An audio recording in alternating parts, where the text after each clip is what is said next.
अगर तुम रोज रात को यह सोचकर सोते हो कि कल से सब कुछ बदल जाएगा, लेकिन सुबह फिर वही पुरानी कहानी शुरू हो जाती है, तो आज की रात तुम्हारे दिमाग में कुछ ऐसा घुसने वाला है जो तुम्हें अगले 30 दिनों में पूरी तरह बदल देगा।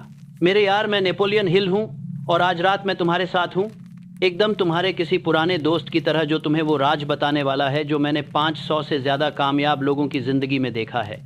तुम अभी जो सुनने जा रहे हो यह कोई आम बातें नहीं हैं। अगले 30 से 40 मिनट में तुम्हारे अंदर लगातार काम करते रहने की एक ऐसी आदत बनने वाली है जो तुम्हें बिना किसी जद्दोजहद के हर रोज़ अपने लक्ष्य की तरफ खींचेगी। और सबसे मज़ेदार बात यह है कि यह सब तुम्हारी नींद में होगा। हाँ दोस्त, जब तुम गहरी नींद में होगे तब तुम्हारा अवचेतन मन इन सभी बातों को स्पंज की तरह सोख रहा होगा और तुम्हारी पूरी सोच को नए सिरे से तैयार कर रहा होगा। देखो यार, मैं तुम्हें एकदम सच्ची बात बताता हूँ। मैंने अपनी ज़िंदगी में हज़ारों लोगों से मुलाकात की है, अमीर लोग, गरीब लोग, पढ़े लिखे लोग, अनपढ़ लोग, और मैंने एक बात हर जगह देखी।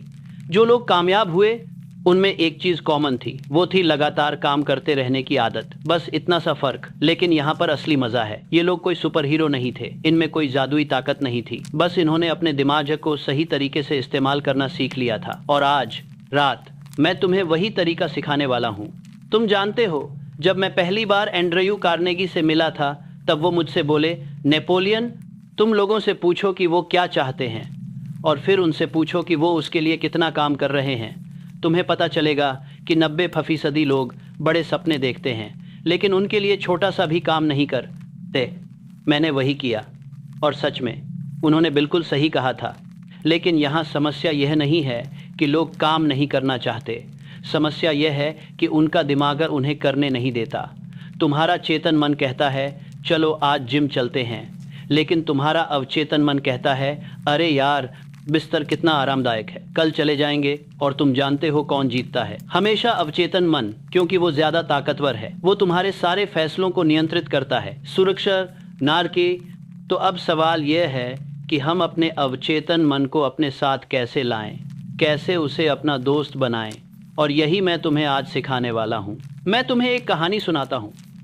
सन 1932 में मैं एक शख्स से मिला। उसका नाम था रॉबर्ट। रॉबर्ट एक दुकान में काम करता था, छोटी सी नौकरी, कम पगार। लेकिन रॉबर्ट के मन में एक सपना था।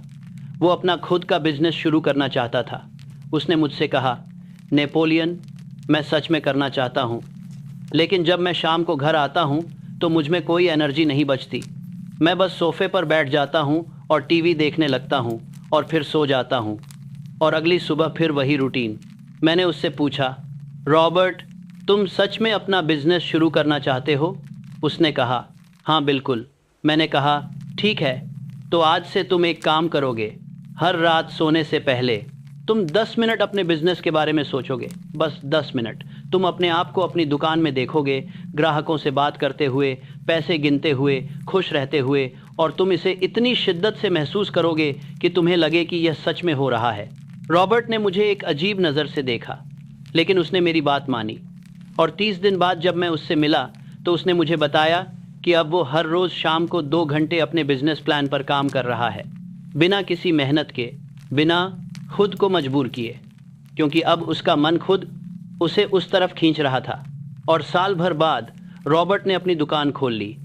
आज वो 3 दुकानों का मालिक है और वो हमेशा कहता है कि उसकी ज़िंदगी उस रात बदली जब उसने अपने अवचेतन मन से बात करना शुरू किया। देखो दोस्त, तुम्हारा अवचेतन मन तुम्हारी ज़िंदगी का असली ड्राइवर है। तुम सोचते हो कि तुम अपने फैसले खुद लेते हो, लेकिन 95% फैसले तुम्हारा अवचेतन मन लेता है। वैज्ञानिकों ने यह साबित कर दिया है। तुम्हारा चेतन मन बस एक छोटा सा हिस्सा है, असली ताकत तुम्हारे अवचेतन मन में है। और यहाँ सबसे मज़ेदार बात यह है कि तुम्हारा अवचेतन मन नहीं जानता कि क्या सच है और क्या झूठ। वो बस उसी पर यकीन करता है जो तुम उसे बार बार बताते हो। अगर तुम हर रोज़ अपने आप से कहते हो कि मैं कभी वक्त पर नहीं उठ सकता, तो तुम्हारा अवचेतन मन सोचता है, अच्छा तो यही सच है, और फिर वो तुम्हें सुबह उठने नहीं देता। लेकिन अगर तुम हर रोज़ अपने आप से कहते हो कि मैं आसानी से सुबह जल्दी उठ जाता हूँ और तरोताज़ा महसूस करता हूँ, तो तुम्हारा अवचेतन मन इसे भी सच मान लेता है और फिर वो सुबह तुम्हें खुद ही जगह देता है। यह कोई कहानी नहीं है यार, ये असली विज्ञान है। इसे न्यूरोप्लास्टिसिटी कहते हैं। तुम्हारा दिमाग बदल सकता है, नए रास्ते बना सकता है, नई आदतें सीख सकता है। बस तुम्हें सही तरीका पता होना चाहिए। अब मैं तुम्हें बताता हूँ कि असली दिक्कत कहाँ है। असली दिक्कत यह नहीं है कि तुम में ताकत नहीं है। असली दिक्कत यह है कि तुम्हें पता नहीं कि अपनी ताकत का इस्तेमाल कैसे करें। यह बिल्कुल वैसा है जैसे तुम्हारे पास दुनिया की सबसे तेज कार है, लेकिन तुम्हें चलानी नहीं आती। कार में कोई कमी नहीं है, बस तुम्हें उसे चलाना सीखना है। मैं तुम्हें एक और कहानी बताता हूँ। मैं एक बार हेनरी फोर्ड से मिला। वो मुझसे बोले, नेपोलियन। लोग मुझसे पूछते हैं कि तुमने इतनी बड़ी कंपनी कैसे बनाई। मैं उन्हें बताता हूँ कि मैंने कुछ खास नहीं किया। मैंने बस हर रोज़ एक छोटा सा काम किया, रोज़ बिना छोड़े, और धीरे धीरे वो छोटे काम बड़ी चीज़ बन गए। मैंने उनसे पूछा, लेकिन सर आप रोज़ कैसे कर पाते थे? आपको कभी मन नहीं हुआ कि आज छोड़ दूँ?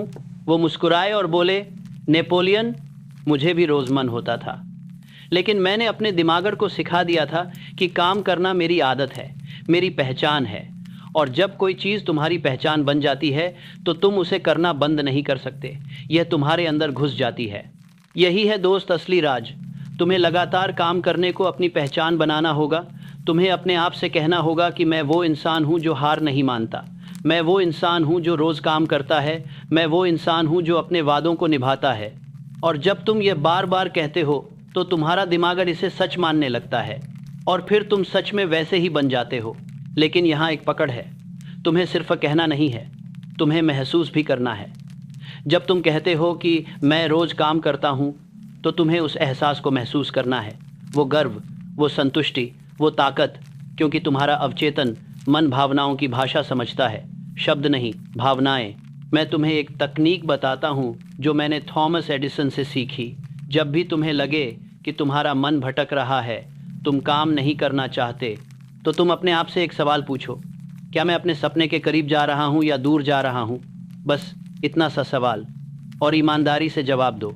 जब तुम यह सवाल पूछते हो तो तुम्हारा दिमाग अपने आप जाग जाता है। वो समझ जाता है कि अभी क्या करना चाहिए, और फिर तुम्हें खुद को मजबूर नहीं करना पड़ता। तुम अपने आप काम शुरू रहता है, रू कर देते हो। अब मैं तुमसे बहानों के बारे में बात करता हूँ, क्योंकि यही सबसे बड़ा दुश्मन है। हर किसी के पास बहाने हैं। मेरे पास वक्त नहीं है, मेरे पास पैसे नहीं हैं, मेरे पास संसाधन नहीं है, मैं थक गया हूँ, मौसम ठीक नहीं है, आज कुछ और ज़रूरी काम है। लेकिन मैं तुम्हें एक बात बता दूँ, बहाने सिर्फ डर की नकाब हैं। तुम डरते हो कि अगर तुमने कोशिश की और काम नहीं हुआ तो, कि अगर तुम असफल हो गए तो, कि अगर लोगों ने हंसी उड़ाई तो तुम बहाने बनाते हो। क्योंकि बहाने आरामदायक होते हैं, वो तुम्हें सुरक्षित रखते हैं। लेकिन तुम जानते हो क्या? जो लोग बहाने बनाते हैं वो कभी बड़ी कामयाबी नहीं पाते, क्योंकि बहाने तुम्हें जहाँ हो वहीं रोक देते हैं, वो तुम्हें आगे नहीं बढ़ने देते। मैं तुम्हें विल्मा रुडोल्फ की कहानी सुनाता हूँ। वो बचपन में पोलियो की शिकार हो गई थी। डॉक्टरों ने कहा कि वो कभी चल नहीं पाएगी, लेकिन विल्मा ने हार नहीं मानी। उसने कहा कि मैं न सिर्फ चलूंगी बल्कि दौड़ूंगी भी। और तुम जानते हो क्या हुआ? वो ओलंपिक में 3 स्वर्ण पदक जीतने वाली पहली अमेरिकी महिला बनी। अगर विल्मा बहाने बना सकती थी तो बहुत थे, लेकिन उसने नहीं बनाए। उसने फैसला किया कि वो कोशिश करेगी, रोज़, बिना रुके, और उसने इतिहास रच दिया। तो दोस्त, जब अगली बार तुम्हारा मन बहाना बनाए तो बस 5 सेकंड के लिए रुको और अपने आप से पूछो, क्या यह बहाना सच में सही है, या मैं सिर्फ अपने आप को बेवकूफ़ बना रहा हूँ? और फिर देखो कैसे तुम्हारा नज़रिया बदल जाता है। अब मैं तुम्हें छोटे छोटे कदमों की अहमियत बताता हूँ। बहुत लोग सोचते हैं कि बड़ी कामयाबी के लिए बड़े कदम चाहिए, लेकिन यह गलत है। बड़ी कामयाबी छोटे छोटे कदमों से मिलती है। मैं तुम्हें एक उदाहरण देता हूँ। मान लो तुम्हें 10 किलोमीटर दौड़ना है, लेकिन तुमने कभी दौड़ा नहीं, तो क्या तुम पहले दिन ही 10 किलोमीटर दौड़ने की कोशिश करोगे? नहीं ना। तुम पहले 1 किलोमीटर दौड़ोगे, फिर 2, फिर 3, धीरे धीरे, और एक दिन तुम 10 किलोमीटर आराम से दौड़ लोगे। यही तरीका हर चीज़ में लागू होता है। अगर तुम्हें एक किताब लिखनी है तो पहले दिन 100 शब्द लिखो, फिर 200, फिर 300। अगर तुम्हें अपना बिजनेस शुरू करना है तो पहले छोटा शुरू करो, 1 ग्राहक से, फिर 2, फिर 10। समस्या यह है कि लोग इन छोटे कदमों को छोटा समझकर नज़रअंदाज कर देते हैं। वो सोचते हैं कि 100 शब्द लिखने से क्या होगा, 1 ग्राहक से क्या फ़ायदा। लेकिन जब तुम इन छोटे कदमों को हर रोज उठाते हो तो 1 साल में देखो कितना बड़ा बदलाव आता है। मैंने एक शख्स को देखा जो हर रोज सिर्फ 5 मिनट पढ़ता था। लोगों ने कहा 5 मिनट से क्या होगा, लेकिन वो नहीं रुका।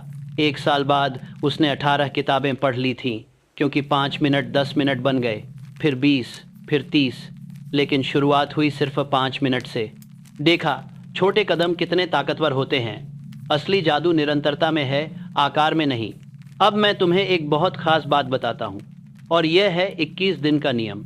वैज्ञानिकों ने पाया है कि अगर तुम लगातार 21 दिन तक कुछ करते हो तो वो तुम्हारी आदत बन जाती है। 21 दिन, बस इतना। लेकिन यहाँ पकड़ ये है कि ये 21 दिन लगातार होने चाहिए। अगर तुमने 10 दिन किया, फिर 2 दिन छोड़ा, फिर 5 दिन किया, तो यह काम नहीं करेगा। तुम्हें लगातार करना होगा, एक के बाद एक। और मैं जानता हूँ कि यह मुश्किल लगता है, लेकिन सोचो, सिर्फ 21 दिन, तुम्हारी पूरी ज़िंदगी में से सिर्फ 21 दिन, और उसके बाद तुम्हें मेहनत नहीं करनी पड़ेगी। वो काम तुम्हारी आदत बन जाएगा, तुम अपने आप करने लगोगे। मैंने एक आदमी को देखा जिसने तय किया कि वो 21 दिन तक सुबह 5 बजे उठेगा। पहले 3 दिन बहुत मुश्किल थे। उसने अलार्म तोड़ने का मन किया, लेकिन उसने नहीं तोड़ा, वो उठा। चौथे दिन थोड़ा आसान था, 7वें दिन और आसान, और 21वें दिन के बाद उसे अलार्म की ज़रूरत ही नहीं पड़ी। उसका शरीर खुद 5 बजे जाग जाता था। यही है दोस्त, आदत की ताकत। शुरू में थोड़ी मेहनत, लेकिन एक बार बन गई तो ज़िंदगी भर के लिए। अब मैं तुम्हें माहौल के बारे में बताता हूँ। तुम्हारा माहौल तुम्हें बनाता या तोड़ता है। अगर तुम ऐसे लोगों के बीच रहते हो जो हमेशा शिकायत करते हैं, जो हमेशा नकारात्मक बातें करते हैं, जो कभी कोशिश नहीं करते, तो तुम भी धीरे धीरे वैसे ही बन जाओगे, भले ही तुम न चाहो। यह ऐसा है जैसे तुम एक ऐसे तालाब में रह रहे हो जहाँ पानी गंदा है। भले ही तुम साफ रहने की कोशिश करो, वो गंदा पानी तुम पर असर डालेगा। लेकिन अगर तुम ऐसे लोगों के साथ रहते हो जो अपने सपनों के पीछे भाग रहे हैं, जो हर रोज़ कोशिश कर रहे हैं, जो सकारात्मक हैं, तो उनकी ऊर्जा तुम पर भी आएगी। तुम उनसे प्रेरित होगे, तुम भी वैसा ही बनने लगोगे। मैं हमेशा कहता हूँ कि तुम उन 5 लोगों का औसत हो जिनके साथ तुम सबसे ज़्यादा वक्त बिताते हो। अगर तुम 5 असफल लोगों के साथ रहते हो तो तुम भी असफल रहोगे, लेकिन अगर तुम 5 कामयाब लोगों के साथ रहते हो तो तुम भी कामयाब बनोगे। तो दोस्त, अपने माहौल को बदलो। उन लोगों से दूर रहो जो तुम्हें नीचे खींचते हैं, और उन लोगों के करीब आओ जो तुम्हें ऊपर उठाते हैं। हाँ, यह मुश्किल हो सकता है, खासकर अगर वो तुम्हारे दोस्त या रिश्तेदार हों, लेकिन तुम्हें अपनी ज़िंदगी के लिए यह करना होगा। अब मैं तुम्हें विजुअलाइजेशन की ताकत के बारे में बताता हूँ। यह एक ऐसी तकनीक है जिसका इस्तेमाल हर बड़े खिलाड़ी, हर बड़े कारोबारी, हर बड़े कलाकार ने किया है। विजुअलाइजेशन का मतलब है अपने सपने को अपने मन की आंखों से देखना, उसे महसूस करना, उसे जीना जैसे वो सच में हो रहा हो। मैं तुम्हें एक उदाहरण देता हूँ। मान लो तुम्हें एक बड़ा प्रेजेंटेशन देना है। अब तुम 2 तरीके से तैयारी कर सकते हो। पहला, तुम बस अपनी स्लाइड्स बना लो और सोच लो कि देख लेंगे। दूसरा, तुम हर रोज़ 10 मिनट अपने मन में उस प्रेजेंटेशन को देखो।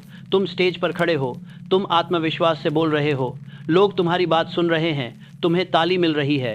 अब बताओ कौन सी तैयारी ज़्यादा असरदार होगी? दूसरी वाली ना, क्योंकि जब तुम अपने मन में कुछ देखते हो बार बार तो तुम्हारा दिमाग और उसे सच मानने लगता है, और फिर जब असली मौका आता है तो तुम्हारा शरीर पहले से तैयार होता है। तुम्हें घबराहट नहीं होती, क्योंकि तुम्हारे मन में तो यह पहले ही कई बार हो चुका है। तुम्हें घबराहट नहीं होती।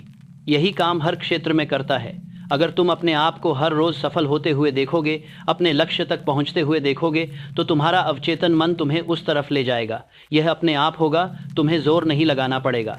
लेकिन यहाँ एक ज़रूरी बात है, जब तुम विजुअलाइज करो तो सिर्फ नतीजे मत देखो, प्रक्रिया भी देखो। अपने आप को काम करते हुए देखो, मेहनत करते हुए देखो, क्योंकि नतीजे तो बाद में आते हैं, पहले काम करना पड़ता है। मैंने एक बॉक्सर को देखा जो हर मुकाबले से पहले अपने मन में पूरी लड़ाई देखता था।